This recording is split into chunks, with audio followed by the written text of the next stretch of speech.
and welcome to Little Learners. Today I want to talk to you about things to avoid when it comes to phonics, and specifically I'm talking about resources or toys. Before we get started, don't forget to click that like button if you find the video helpful, and click the subscribe button and the bell so that you can join the Little Learners family and be notified every time I post a new video. Let's get into it. So I think I've probably got 5 things that you should avoid. The very first one is anything that claims to be phonics based but doesn't use the right sounds.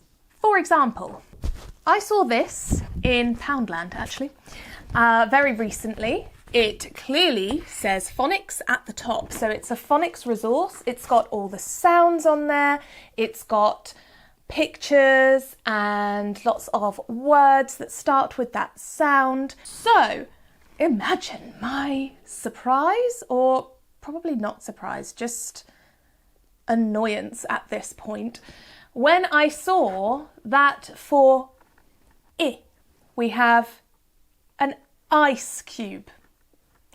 Ice cube, ice, starts with I, but it does not start with the I sound.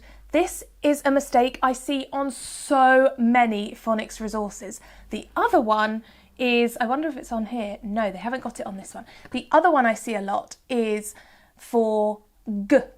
So G, the sound G, always ends up having a giraffe on it. But giraffe doesn't start with G, it starts with the J sound, a hard G sound. So people who aren't necessarily in the know, lots of parents who just want to get a nice phonics resource for their child's room, might pick up something like this because it says phonics at the top, so they trust that it's right. But actually, it's really important to look closely at these resources and make sure that they are actually correct. Here we have another one. So we have E. So E, and the sound it makes is E. But the picture we have here is an ear, which doesn't start with E. In fact, ear is a trigraph. That's a whole other thing. Yes, it starts with E, but it doesn't start with the phonic sound E. Can you tell how much this really infuriates me? So you can see how children could get very confused if we're using something like this to teach them, particularly if it's a parent or even an educator who doesn't know enough about phonics to be able to recognise these mistakes. So beware these kind of resources. The next thing is capital letters. Now, of course, at some point in a child's learning journey, they will learn about capital letters and the names of letters.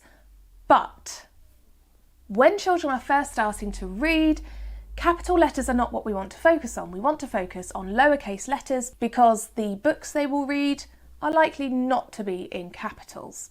At least this resource had lowercase letters. I see so many wonderful resources online that I would love to buy. They look like a great game, or they look like they would be really interesting for a child, or they've got all of the sounds right and matching the right pictures, but they're using capital letters, so I don't get it. Because if a child is learning their sounds with capital letters and they learn how to read k, at, cat, when it comes to reading it in a book, when it's not in capital letters, that's going to be really difficult. Now, as I say, we obviously do teach children capital letters later on, but it really frustrates me that so many resources and posters and games use capital letters instead of lowercase, because it really just ruins such a wonderful resource that could really help a child to learn about reading. Speaking of reading, my next thing is reading books. Now, obviously there are so many reading books for children, loads of different schemes, and sometimes you'll come across a scheme that says that it is fully decodable, which is great. That means that the child can sound out all of the words. It might include some tricky words, so those are words that can't be sounded out, like the, and it will list those, and then children can read a book that is at their specific level. But unfortunately, we also get a lot of reading books that say they're decodable, but then for children who are maybe looking at phase 3 phonics, and this book is for phase 3 phonics, it's including sounds they've never learnt before and won't learn until much later. For example, I see the word city in a lot of books, or circus, or even Cinderella. These all start with a C, but they don't make the k sound. And children won't learn about a C possibly making a S sound until much later. You also see this with some books and also some resources as well that say that a word is decodable and it's not actually decodable. So it's really important when we're looking at reading books to get them from somewhere reputable, and I will put some links in the description box below of some of my favourite places to find stories to read with children that are fully decodable. I've spoken on this channel before about Time for Phonics. It's a relatively new phonics scheme that was validated by the DFE very recently, and it has fantastic decodable stories in it. So if you are a teacher, a practitioner, an educator, and you're interested in taking a look at that, I'll put that in the description box below. This is not sponsored by them at all. I just really, really love what they're doing with phonics. I did also write some of the books that are in it, but I liked it before I did that. So it's really important to find books that are either fully decodable or tell you exactly what stage a child needs to be in to read them. Okay, this next one is probably the thing that I detest the most, and I've spoken about on this channel many times before, and that is having any kind of audio, so a video or a resource that has audio, which I'll show you one in a moment, that uses schwas.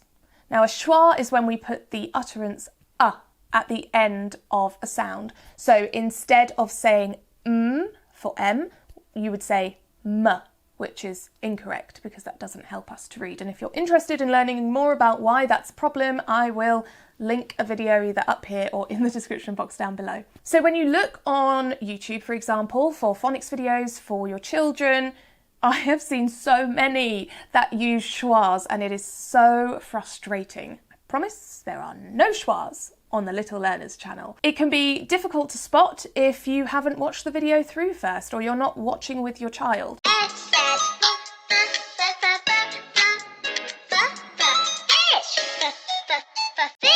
Also, we have resources that do this. So for example, this one here. This was bought for my son. What a fantastic idea for a resource. It's all to do with letter sounds and also has some things about letter names in it. And it's to do with Thomas the Tank Engine, which is his favourite thing. So I was really excited about this. But imagine my disappointment when I heard this.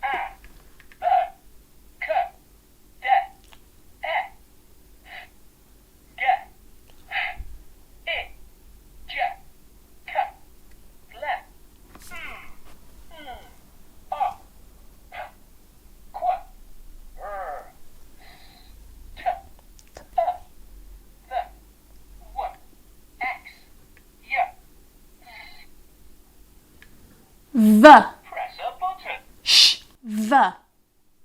De. What even is that?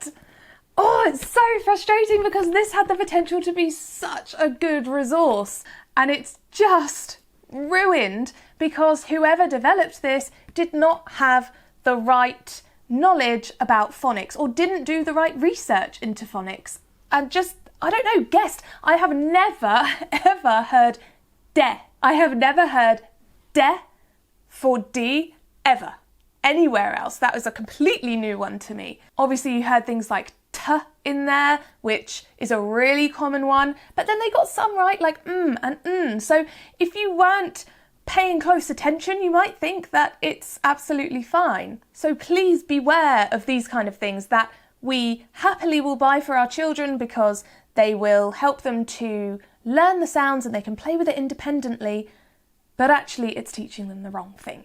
Number 5 is all about teaching letter names rather than letter sounds. So I spoke about this in the video earlier, that we want to teach children letter sounds first and then the names. If they learn the names first, it could be really confusing for them when they're trying to learn to read. So you see a lot of videos that say, we're going to learn our letter sounds today. A is for apple. A, apple. And that makes no sense. It's so confusing for children when they start to read because then they see an A and think it's A. Because really by that logic, if we're saying A is for apple, A apple, it should be A apple, which obviously is wrong. So just beware of letter names disguising themselves as letter sounds. Okay, so those are the 5 things that I really hope you can avoid when it comes to buying phonics resources or helping your child to learn phonics. Keep an eye out for these kind of resources. If you ever see one that is really terrible, please do take a picture and send it to me. You can send it to me on my Instagram, which is @LittleLearnersVideos, on Facebook @LittleLearnersVideos, or you can email me at amy@littlelearners.education. If you've seen any in the past, you've got any stories about terrible phonics resources or videos or anything like that, please leave them in the comment section down below. Don't forget, if you want to know more about phonics, if you want to get one-on-one support learning about phonics or helping your child to learn phonics, you can book a one-to-one call with me. We do it over video call, one-to-one support.